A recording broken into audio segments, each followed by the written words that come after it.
Greetings, loved ones. Let's take a trip. It's time for Amanda Exclusivo. Hi, everyone. Welcome to the Amanda Exclusivo. You guys joining me today, please welcome Susie from The Bachelor. Hi, Susie. Hello, thank you for having me. I'm so excited that you're here. No, Me too. I'm a fan of yours, and I'm like, finally, now I get to chat with Susie. I'm so glad. Yeah, I'm happy to be here. I'm excited to chit chat. Thank you. So, for those of us that don't know you, Susie, tell us a little bit about yourself. So I'm from Virginia. I grew up here in a very small town on the coast. I moved all around the world. I went to school just outside St. Louis, and then I went to Japan for a few years. I did some backpacking through Europe and South America, and then came back to Virginia when I was 26. And I got a normal, like 9 to 5 job and competed for Miss Virginia. Went to Miss USA during the pandemic, and then after that wild year, I decided to go on The Bachelor. And so I competed on national television for love and ended up walking away with Clayton. We had a relationship for like 9 months, and then things didn't work out for us. So we broke up, but we're still very good friends. And now I'm moving to LA just for experiences and opportunities. I'm hoping to kind of break into film and video out there. That's awesome. No, before we started, we actually just talked about LA, but you did mention something that I do want to talk to you about, life in Japan. Ooh, I'm a yeah. huge Disney fan, okay? Yeah. What was that like? I feel like most people don't ask you that, but I want to know.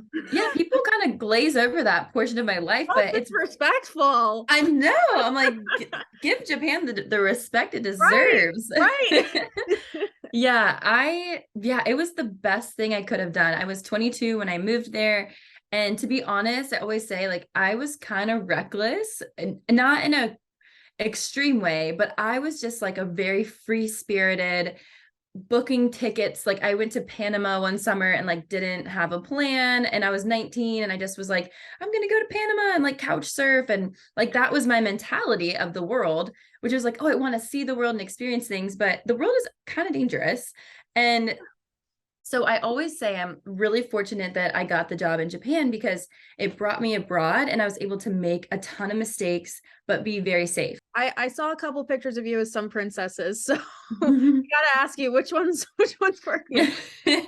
I worked with Belle, Ariel, Snow White, Rapunzel, and then a stage show, well, a boat show. It was Aurora. Wow. Okay. Do you Yeah. still have any of those voices down? Maybe you could give me a little sample. I don't know how long Oh my gosh. It's been a long time. I feel like, I mean, Belle and Rapunzel, it was just like me, but Rapunzel, it was like me highly caffeinated, and you would just be like super excited and super peppy, but like I didn't feel that different from myself when I was performing them. But Snow White, I will not do it without a costume on, but she was just like very high pitched, and she just spoke with like a sing-song kind of voice. Well, I guess it wasn't super high pitched, but it was just like a more of a singy style to her inflection. But it was very fun. It was totally out of my comfort zone. I gotta ask you, so we'll transition out of Disney. What was harder for you? Be honest here. Miss Virginia or being a contestant on The Bachelor? Ooh, harder. Tough one. I'm sorry. That's a good question. That's a good question. I would say they were, to be honest, Miss Virginia. Well, why? Well, I wasn't necessarily like competing at Miss Virginia, but it was the experience of being Miss Virginia was really challenging for me personally. It was a tough year. It was 2020. And so, yeah, so I actually became Miss Virginia, which I trained for like a whole year, like physically, like physical training, mental training. I had a mental coach. I had an interview coach. I had a walking coach. Like you'd go through a really long process. Coach? Hold on. Yeah. So like somebody that trains you, yes, how to walk in heels and how to like, like to be on stage and how to stand and how to like pose yourself flattering in a like crazy evening gown. Like I am probably like the least graceful Disney performer there's ever been. So I still think like the walking stuff is the stuff I invested the least amount of money in, because I was like, whatever. But I look back and I'm like, oh God, I definitely could have used some help with my like quote unquote modeling or whatever. But I got more out of the like emotional side of the mental training, the interview coaching, the physical fitness stuff. Like that's all of that has shaped me in a really positive way in my life. And so none of that was brutal. I enjoyed the training process, but when I became Miss Virginia, a couple weeks after, I quit my normal job that I had, and I started my video business, and I was like, I had my LLC, and I was like, okay, like I'm going to be a contractor. I'm going to make money through contracts rather than have a salary. So I went without insurance, like health insurance, for like a couple months, which was scary. COVID hit. And so like nobody had weddings in 2020. I didn't have a source of income. I moved in with my parents. My dad got super sick. He was like in a coma for a portion of that time. It was insane. It was actually like the most wild year of my life.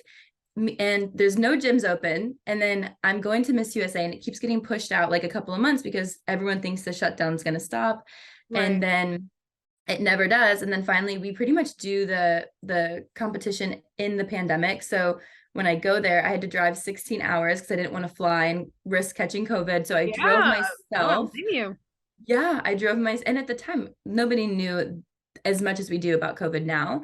So I freaking drove 16 hours to Memphis from Virginia, and I was so broke. I didn't have enough money for wardrobe. Like I didn't have enough money for hotels. Like I was just literally living like to my last penny of my name.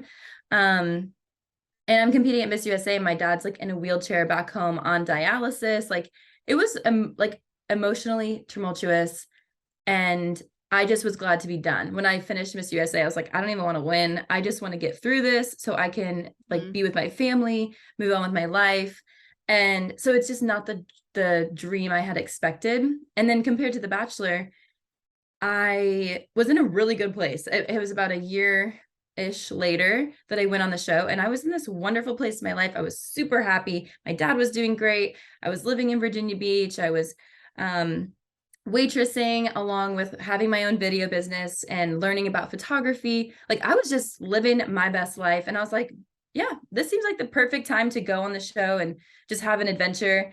And although there were times that it was tumultuous on the show, especially towards the end, I honestly had a blast. I look back and I'm like, I had so much fun. I was drinking with the girls, like we were having mimosas, laying by the pool, like there was shrimp gate, like it was just a good time. You got to travel everywhere. Yeah, like compared to Miss USA, I was like, honestly, this is kind of legit over here. Yeah. Have you been a fan of the show before you went on? Yeah. So when I moved back from Japan, my friends, that's when they first nominated me. And I was so against it at first. I was like, I would never do that. I would never go on. But I'd seen the show, but I'd never watched a full season. And Kaylin Miller-Keys was on it. And I knew her from the time we were like 15. We would never hung out, but we knew her. She was Miss Virginia teen. And when I was Miss Virginia, I was a few years older than her. When I was Miss Virginia teen, wow. She saw me at the beach and she ran up to me, and I'm trying to think. She was like, oh my God, are you Susie Evans? And I was like, it was like the first time anybody had ever recognized me. Like, it is not a big deal to be a Miss Virginia teen, but because she wanted to be it, she knew who I was. And so we have this picture of us at the beach when we were like 15 and 17 years old. That's so funny. It's so funny. And so we just know each other through the grapevine, and like, we've never hung out until now, but we've always supported each other online, and I've always just thought the world of her. So, yeah, so she was going on the show, and I was like, okay, well now I have to watch. And then I got hooked and I was like, okay, this is actually kind of fun. So I did kind of become a fan of the show. And then now I watch it and I'm like, oh, I've got like, I still get like starstruck when I chat with the girls that are on the show. And it's so funny because like I was on the show too, but I'm like, oh, I just like admire them, or I admire watching them. And I think it's a fun aspect. So I'm like, I used to watch the show and be like, oh, I look up to these girls or whatever. It's so funny. What was the first season? Caitlin's, so Colton season. Oh, okay. All right. Yeah. And then did you know that Clayton was going to be the Bachelor when you signed up? Or no? Or were you No. hoping it was Clayton? No. So Michelle's season hadn't aired yet. Mm-hmm. And they asked us like who we'd be open to. So I was like, I hadn't seen that many previous seasons, but they were like, you can go back as far as you can think. I was like, I don't know who anybody is before Colton. So I knew like Hannah Brown's men. I knew Katie's guys. I knew Tasha and Claire's guys. So I pulled a few people and I was like, I would be open to dating like any of these guys. And it was none of them. It was Clayton, but None of them. it was none of them. But I don't think any of us knew who he was because their season hadn't aired yet. So I remember somebody telling me like, here's a group of guys that I think it possibly could be. It was like somebody that was on the production team because they were like, they couldn't tell us who it was. But I remember them saying Clayton, Rodney, Leroy. And this was just like, but these were just people that a producer was like, these were guys that I worked with and they were great guys. They would make great bachelors. So like, they kind of, I'm sure they left off like the weirdos and were like, we're probably not going to make this guy the bachelor. Yeah. But I remember those three people specifically, because I remember looking up their pictures and be like, oh, okay, like this could work. But I found out like right before I left that it was Clayton and I was excited. I was like, okay, cool. He's from Missouri. I went to school there. So we'll have a lot in common. Yeah. No, what was your most memorable moment on The Bachelor? There was this moment in Croatia. So I've always wanted to go to Croatia, like since I was in college. And I've just always heard that it was so beautiful. And I had a few students from college that grew up there and I just always wanted to go. So when I found out we were going, I was like, oh my God, this is crazy. And there was this day that they let Gabby and I go down to the beach and they show like a snippet of it in the bloopers, but the whole day was just like the best day of my entire experience. Like I look back and I'm like, it was such a positive, like wonderful day. We jumped into the Adriatic Sea and it was like clear blue water. It was just like the most beautiful day. I don't know how to describe it. And I think also like being close to the water, like the sea, and you know, I don't know, I've always loved the ocean. So I was just like, oh, I just felt like really special. And I don't think anyone else got to do that. So we just kind of lucked out for some reason. I don't know. That's awesome. I mean, listen, like there are pros and cons to being on the show, I'm sure, but one of the pros is traveling everywhere and getting treated like a queen, right? I mean, absolutely. Yes, that's like for sure. I mean, it was such an adventure. I didn't know if we'd be traveling because of like, it was kind of just coming out of COVID. But when I found out we were, I was literally like, every single day I was on the show, I was like, how am I so lucky? Like, I literally felt like the luckiest person in the world. I was like, I don't understand what I did to deserve this. Well, you deserve it, girl. Thanks. You were on the show. Thanks. But no, I still see to this day, as you mentioned, that you and Clayton are friends. So, you know, after he released his book, I see like, you know, you've been very positive about everything. Is it hard still being friends to this day, or it's manageable? Yeah. Oh, it's definitely manageable. I think that what's probably people don't see about our friendship and our relationship is that there are times since our breakup where like I have annoyed the crap out of Clayton and he has annoyed the crap out of me. And I've been like, oh my God, totally. Like there have been days where I'm like, oh, like I've seen something on social media. I'm like, oh my God, he's such a clout chaser. Like, and he'll do the same thing for me. He'll see that I talked about some guy in an interview and he'll be like, oh, like, and we talk about it and we call each other out and it can be like a funny thing. But when you're going through a breakup and you see that, it can be like painful. Like if you see your ex, your fresh ex that's just out of a relationship and he's hanging out with other girls, you get that feeling that's like, oh, of course you're going to hang out with a bunch of hot girls right after your breakup, you know, like you get those like jealous feelings that are just natural in a relationship. But I think the difference is like, we don't allow that to interfere with the fact that like we have a lot of respect for each other. And that's just like what's normal in a relationship. Like if we weren't public, quote unquote, public figures or coming off of a show, that would be like a very normal experience. And you'd go to your friends and you'd be like, oh my God, I'm so annoyed. Like I saw that he was hanging out with whoever. And I'm sure he's told me, he's had the same feelings where he sees things about me on social media. And sometimes that's why people just have to block each other, or, I muted Clayton at one point on social media because I just didn't want to see his stuff.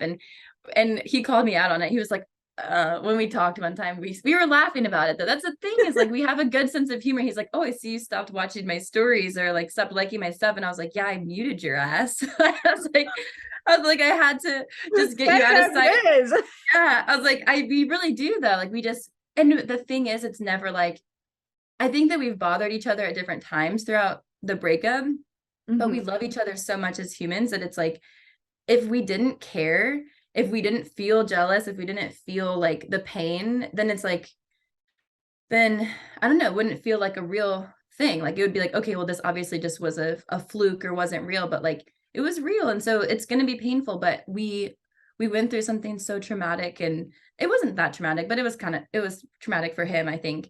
But we went through something really painful together, and nobody will ever understand what we went through, our experience with it. And we've been able to like maintain a good friendship, and we call each other out and we laugh about the funny things. And I think time heals a lot, and we'll never be like besties, I'm never gonna like plan a ski trip with him or something, but like, like we're never gonna like hang out. We might, I would go to lunch with Clayton if we were in the same city or whatever, or we'd hang out in the same friend group, but we're never going to be like best friends. But we have so much love for each other still. Yeah, and you don't have to be. Just, it's nice that you two are supportive of each other. It's rare that you see that, especially on The Bachelor, right? Because everybody's just like, oh, screw you, I'm moving on, I'm going to try other things. And the two of you are just very supportive of one another, and that's rare. And you did mention that you two have been through tough times together. So I want to talk about Fantasy Suites, because that was the night where I was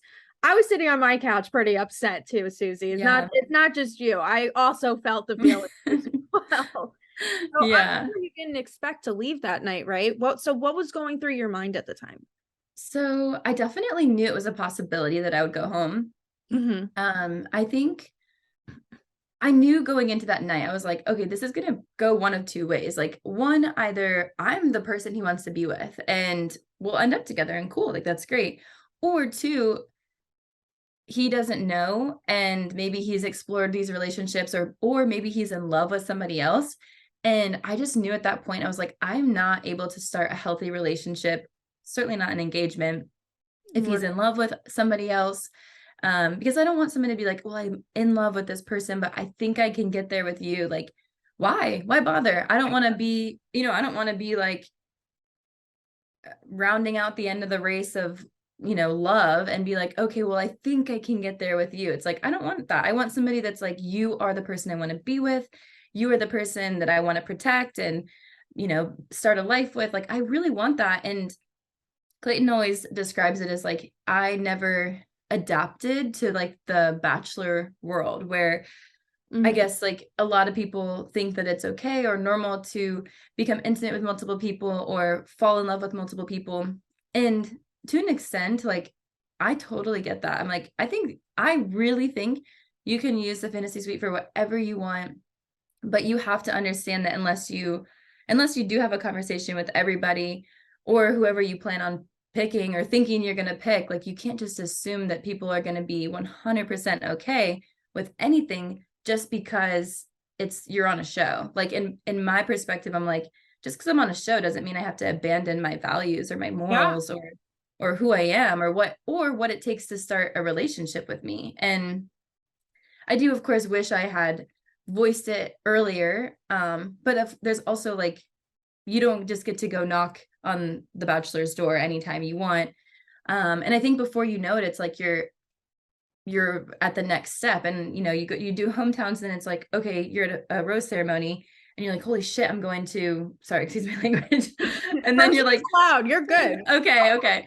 So you're like, holy crap, I'm going to the fantasy suites. And then next thing you know, you're the third date. And it's like, well, there's no real opportunity. And it doesn't mean that I don't know. I think I knew that there was a possibility I'd go home. I didn't know that he would be as upset as he was. Like, that was the thing that really threw me, where I was like, I honestly, to be honest, in that moment, I was like, oh my God, like, I think that I am the asshole here. I was like, I just thought, like, you know how everything went down with Luke P and everything like that. I was like, oh my God, I'm the next Luke P. Like, I'm going to be the biggest villain of all time. But I really felt like I was like, I'm okay with you exploring these relationships, but I can't start a relationship with you. But there's like no judgment, but it's like, I just know, like, it's less about like me being judgmental and like mad at him. Like, I don't think I ever was mad at him about it, but I was just like, how do you expect me or anybody to start a healthy relationship in that environment? And I mean, kind of when you look at the track record of the show, it's like, I mean, yeah, you're starting a you're committing to a relationship, but you've just like been intimate with multiple people. You've told multiple people you love them. That's like not healthy for your partner's brain, you know? No, I don't know. I can't imagine. I never seriously, like, I never thought you were the villain ever. Mhm. No, Thanks. because it's the right thing to do. Like, you want to be 100% sure that this person loves you and you love them. So I understand your point of view for sure. And that's why I was like, Thanks. you know what? Susie's right, you know? And I was like, you go, girl, go home. Thank you. You're so sweet. The other day, I watched Nick Viall's podcast, Bits and Pieces, on TikTok. Oh, So yeah. you mentioned, this was really interesting to me. You mentioned that you thought Clayton was more compatible with Rachel. Yeah, Why is that? probably.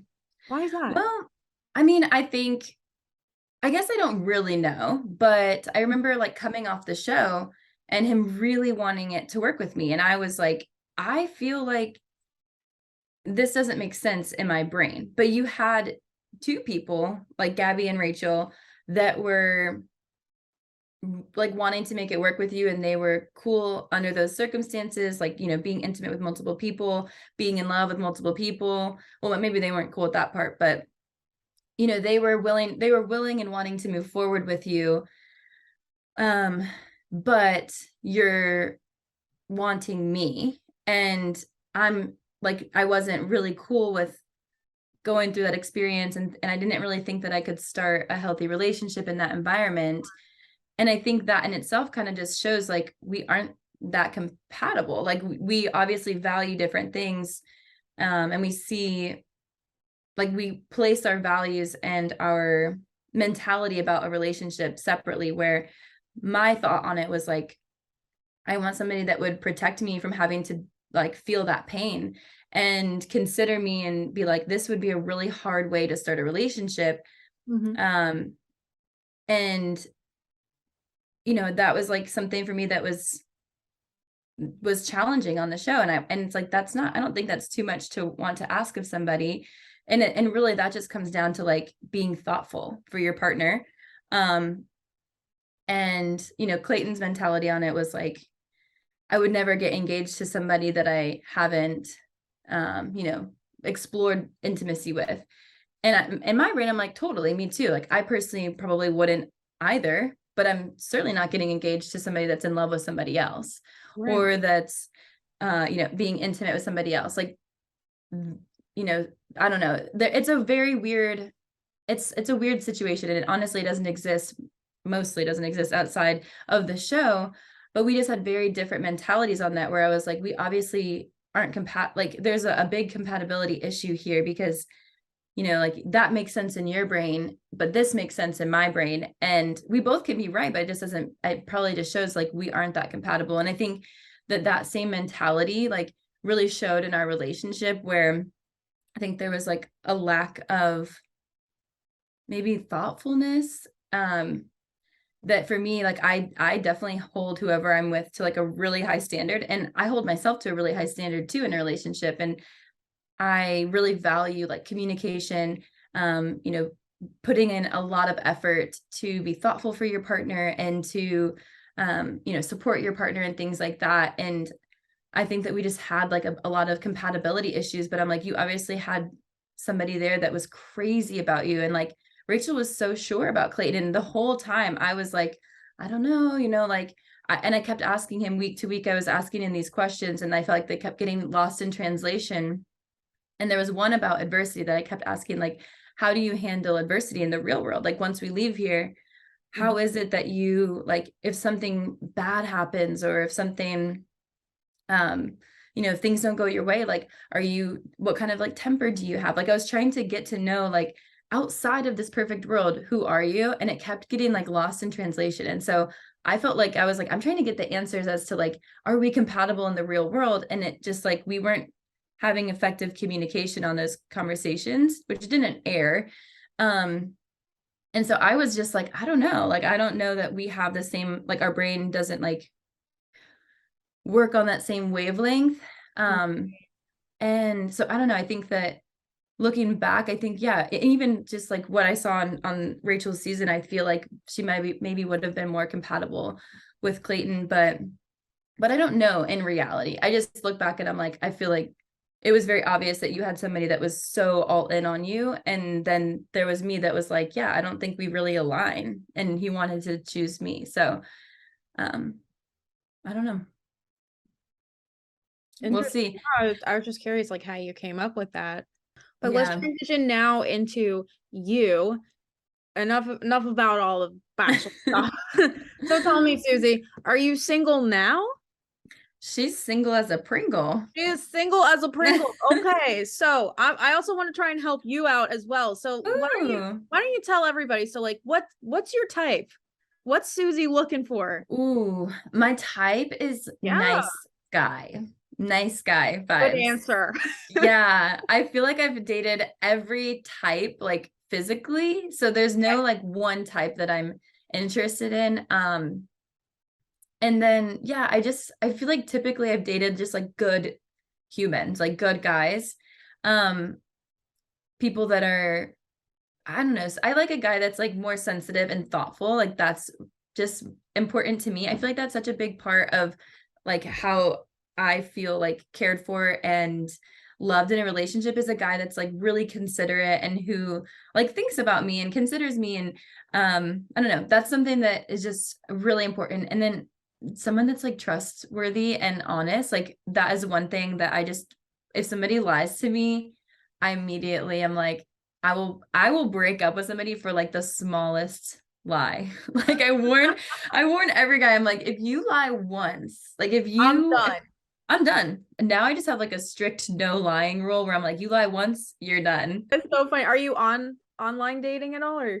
I am, yeah. How's that world going? It has to be like so weird. There's a lot of weirdos more than anything. There's a lot of weirdos. Yeah. But you know what? It's so bad. I feel like I should send an apology message to anyone that I've matched with, because I've like matched with people. Oh, because I get on and I like swipe for a bit, and then I'm like the asshole that's like doesn't reply. But it's not because I'm like not replying. It's just that like I'll swipe and then I'll put my phone down, literally not open the app for 2 weeks.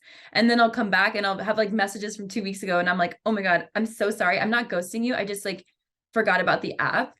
I don't know. I don't like just like chatting on the apps. I'm like, if I match with somebody, I would love for that person to match with me and be like, hey, let's hop on a FaceTime call. And then we FaceTime, we see if the vibe works. And then they're like, hey, let's go to dinner. That would be like my dream solution to the problem. So tell me, like, back to like, what's next for you? Are you going back to doing weddings? Because you told me wedding season's coming up, and you also have a newsletter. Yes. Oh my gosh. So tell me everything. I started my blog last year. And it's just kind of like a place to house everything, where I've got like my video business on there. I've got the blog that I write about my thoughts, my feelings, fashion, clothes, camera stuff, just like everything. Like my brain is so scattered that I put everything on the blog. And I've got like a shop my section. So people are like, oh wait, I want to know what's in your camera bag or whatever I have. They can just go find like all of my essentials in one place. And I'm starting a YouTube channel. I mean, I've had one, but I haven't been able to post on it because I was in contract. So I'm going to be vlogging, doing fun interviews, like, yeah, just experimenting with videography in a new way. And so that'll probably land on the blog, Susie Was Like, as well. I'm definitely still doing weddings. I did like 22 weddings last year, which was way too much. Yeah, it was crazy. It was a lot. And then this year I'm going to try to stick to like under 14, and I'm going to try to make sure that they're just like the right fit.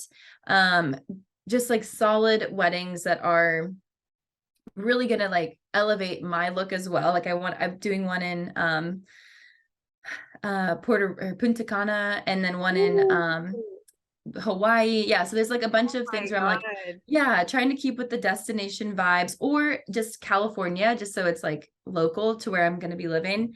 But yeah, I mean, I love wedding videos, and I'm trying to break into photography. I'm trying to learn more about that. So just trying to get into all of the photo video fun of the world. That's awesome. Well, I'm so excited to see your YouTube channel. You better believe that I will be subscribing. Welcome to YouTube Club, Susie. Thank you. I'm excited. Yeah, we'll be YouTube friends too. I was wondering if we could play a game. Mm-hmm. It's called the speed round. I'm going to ask you as many questions as I can about you within a minute.